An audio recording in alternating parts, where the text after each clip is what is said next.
Let's go back to our guest lines. We welcome in Mike McAllister. It's a Monday, so it's a McAllister Monday, and a lot to get to, Mike. Both football and basketball. No longer McCord Mondays. That's true. That's true. But let's start with football, and let's start with the return of Deuce Chestnut. Does this surprise you that he's coming back? Not at all. I would have been surprised if he had left. I mean, he did that once before. Didn't work out that well. We know that he thinks very highly of Coach Fran, and he's a New Jersey guy, and just makes sense, right? He's starting. He's playing a lot. He's going to be. I think he's going to kind of step into a leadership role that, you know, the Marlo Waxes and Justin Barons and Elijah Clark's had this past year. So I'm sure his conversations with Coach Fran was probably along those lines. And let's face it, of the two places he's been, Syracuse, LSU, and then back to Syracuse, he's been significantly more successful and impactful on the field at Syracuse than what he was at LSU. And just seems like kind of from the way that he acts when he's playing, that he's much happier here as well. So sometimes, you know, the grass isn't always greener, and he has tangible evidence of that in his own experience. We saw Savion Washington on social media today announce that he's entering the NFL draft. So help me out here with him, because he was at Kent State for a couple of years. My understanding is he had 1 year of eligibility remaining. Was this a case where he could have come back and is electing to go pro, or was he out of eligibility from what you understand? My understanding was he was out of eligibility. We have a scholarship tracker that I update on QsNation.com, and so when I was putting that together, I reached out to a couple of sources and, you know, just said, hey, is there any chance that he comes back? Does he have eligibility left? And I guess there's something with his bio at Kent State that, you know, wasn't, I guess, completely accurate or something. But either way, he's fulfilled his eligibility, Gotcha. is my understanding. So his announcement that he's going pro was more so just, hey, I'm going to the draft. Yeah. Right. Yeah. Gotcha. All right. And what else do we need to know from a football perspective? I know a question that I keep getting with Calvin McCord moving on is, you know, is Ricky Collins the guy, or are they still looking at the quarterback position? So I will ask you that. Is Ricky Collins the guy, or are they still looking elsewhere at the quarterback position? I don't expect that they're looking elsewhere in the quarterback position as far as the portal goes. Okay. But I think even though, you know, you could make the argument that perhaps Ricky Collins has the highest ceiling, I don't think it's something that I would say, yep, it's definitely his, and I'm not even going to consider other options. I think there's the possibility that someone like Jakari Williams, who's been in the program, you know, for a year under Fran Brown, that he could have a fantastic spring and take the job potentially between that and training camp. And with a true freshman like Luke Carney, listen, I know turning the reins over to a true freshman isn't the most ideal situation in the world, but he's very talented. I know the coaching staff really thinks highly of what his ability is. And if he performs well, learns the playbook, and sort of minimizes that freshman learning curve during the spring, then could he make some waves during training camp this fall and push to earn that job? I don't think it's as simple as, yep, it's definitely Ricky's. I think it's going to be a healthy competition, and one that I'm looking forward to watching. It's our first chance to talk to you since Kyle McCord made his announcement on Friday, and from what I was able to gather, and I know you've been reporting on it as well, Syracuse had yet to hear back on the waiver. So to me, this sounds like he got positive feedback from the NFL, and he felt like, you know, whether he could come back to school or not, his decision was to go pro. I mean, where do you ultimately think, and I don't mean a team necessarily, but where in the draft do you see Kyle McCord landing?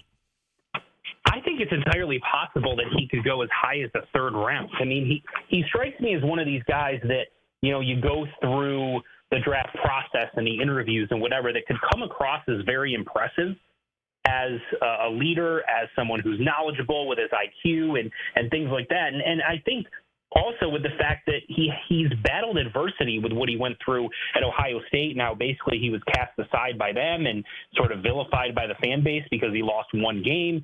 And he turned that around, worked hard, and bounced back from it and had the best year of his career. And you can make the argument he's still developing as a quarterback.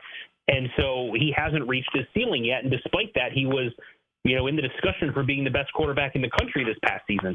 I think he's got an argument there, and all it takes is one team to fall in love with him. So I would guess somewhere in the third to fifth round is kind of the range I'm looking at.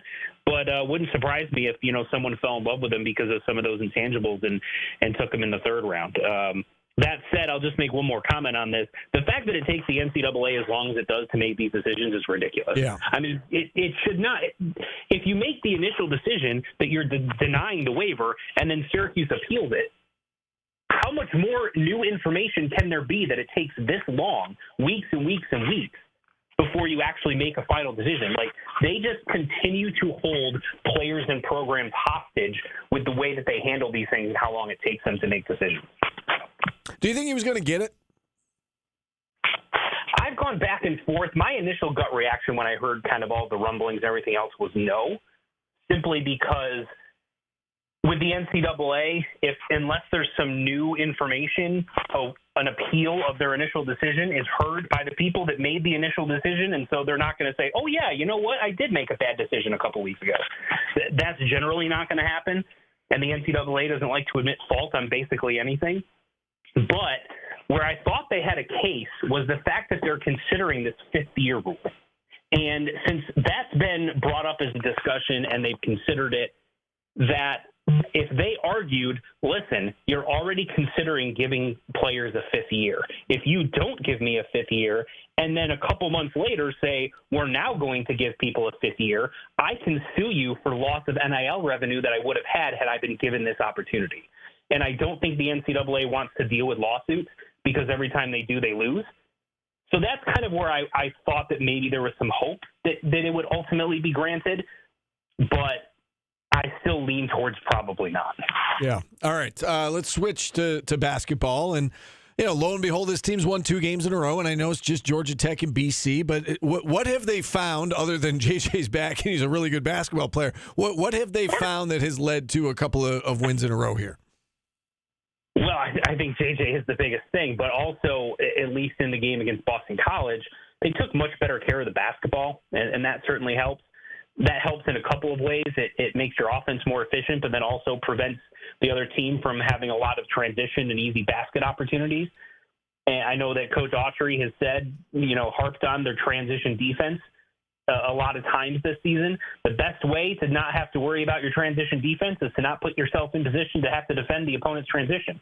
And you do that by taking care of the basketball. So that was a good thing against Boston College. And then they kind of did some things that they didn't in some of their other close games. You think of the Georgetown game or the Notre Dame game or even Texas Tech, in that they made big shots, made free throws, and got stops. And it sounds very simplistic, but ultimately that's really what it is. And I think you need to give this team a lot of credit because given all the narratives that was around them, all the negativity around the way the season had gone up until the last 2 games, would have been very easy to kind of check out, right?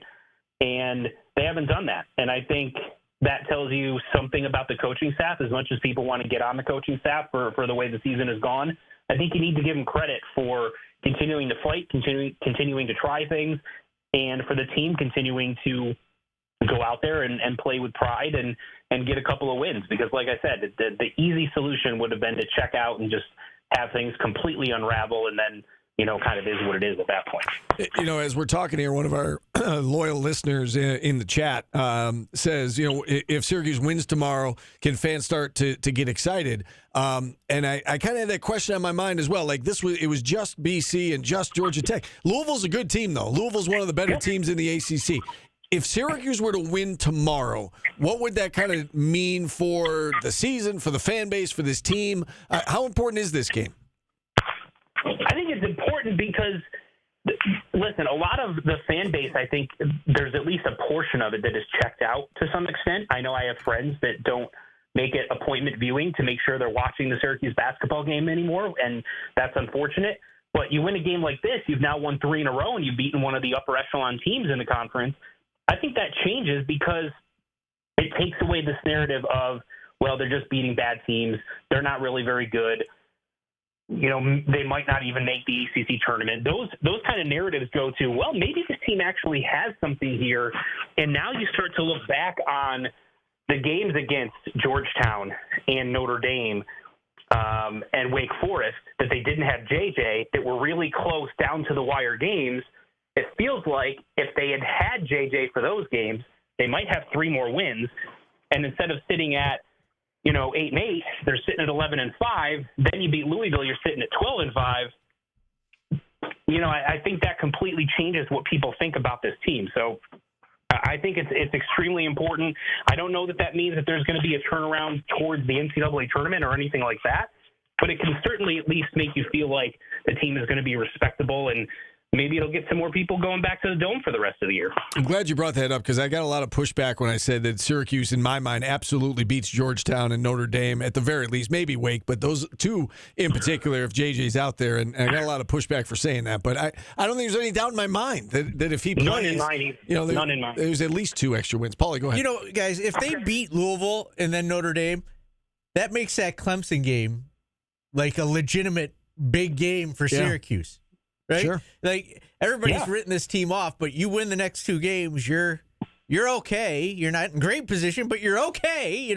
There's you can see the light again. Yeah. No, it's an important And the one thing I'll say is, despite everything that's happened, sitting at 8-8, whatever, they still control their own destiny because if they don't lose again, they'll be in the tournament. It's not asking a lot, but right? Go ahead and go undefeated in the rest of your schedule, including beating Duke and North Carolina. And obviously that is a monumental task. But reality is they control their own destiny. So even though they've been written off, and I understand why and all that, and nobody enjoyed them being at 6-8. You start to put a few wins together, and all of a sudden that completely changes how everyone's talking about you. Yeah, I mean, it'll be really interesting to see when Donnie Freeman comes back what this team looks like healthy, and how they compete against the upper echelon teams in this conference. And we haven't seen that to this point because they haven't been whole for more than a month. Any final thoughts, Mike? Anything we didn't touch on that you're dying to get across about either football or basketball? Just one more thing. Syracuse football did get a couple commitments over the last few days. They got a wide receiver from Delaware named B.J. Garrett, who had a bunch of power conference offers from Big Ten, ACC, et cetera. And then they got an offensive lineman last night named JoJo White, who decided to commit in the middle of the Eagles playoff game, which I really appreciated that timing. But he's someone who over the summer came to Syracuse big man camp. They offered him as a result of his performance.